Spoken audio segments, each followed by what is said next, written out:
Do you have chronic fatigue syndrome and recognize that you are a perfectionist? Hi, I'm Soraya. I'm an integrative counselor and founder of the Method Rise, and I help women and teens struggling with fatigue, anxiety, and low self-esteem to discover joy, find their peace, and reclaim their energy. If that appeals to you, hit the subscribe button, watch along. So, when we speak of chronic fatigue syndrome, it's an issue with our energy levels. And interestingly, physical, emotional, and cognitive fatigue are all affect us. So it's not just the act of doing something physical that can put us into exhaustion. It's also emotional, being the biggest stressor for those with chronic fatigue syndrome. Cognitive, so using our brains to think or watch or do anything, can really, that window of tolerance can be very small. Now, what this has to do with perfectionism. So in terms of perfectionism, there is this constant internal pressure that we put on ourselves to continuously perform. And what this does to our nervous system is that it takes us away from living in our safe and social nervous system state, and it puts us into feeling quite constricted, and like the internal pressure is also manifested in our body. You might find that you clench a lot, that you have tension in your shoulders, maybe you grind your teeth, and it's to do with carrying this internalized pressure and putting us into that chronic stress and the fight or flight response. Now, as I say this, it is completely unconscious, so we're not aware that we're doing that. But what perfectionism also does is real harsh inner critics to make us, attain and achieve these high standards.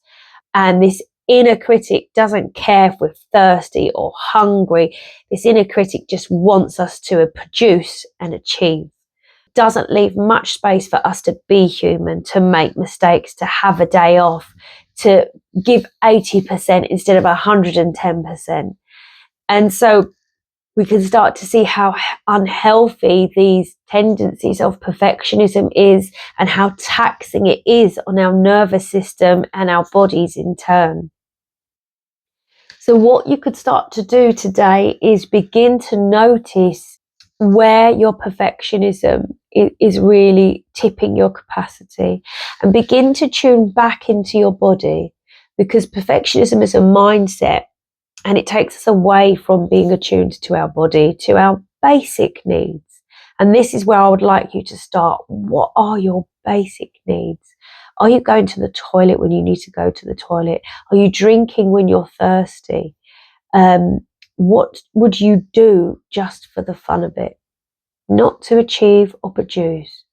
And start to make these real small changes, and be aware when your inner critic pipes up and wants to, be the slave driver and tell you that what you're doing isn't good enough.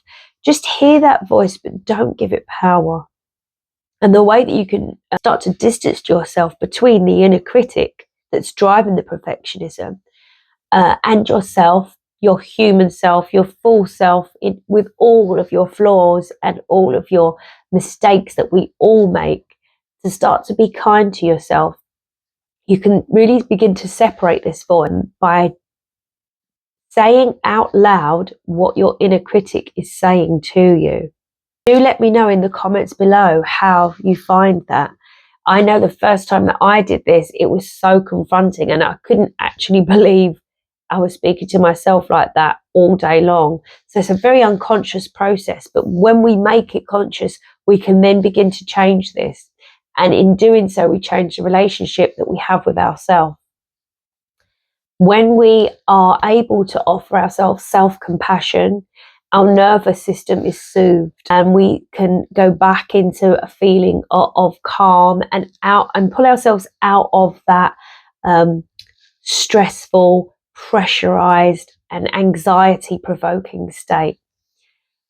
I hope that helps. And if you found this video useful, please do click subscribe. If you're interested in working with me, I'll leave a link below. And I also have a course that I created where we tackle the inner critic. It's called Healing Through Self-Compassion, and I'll leave that linked below as well. Thank you.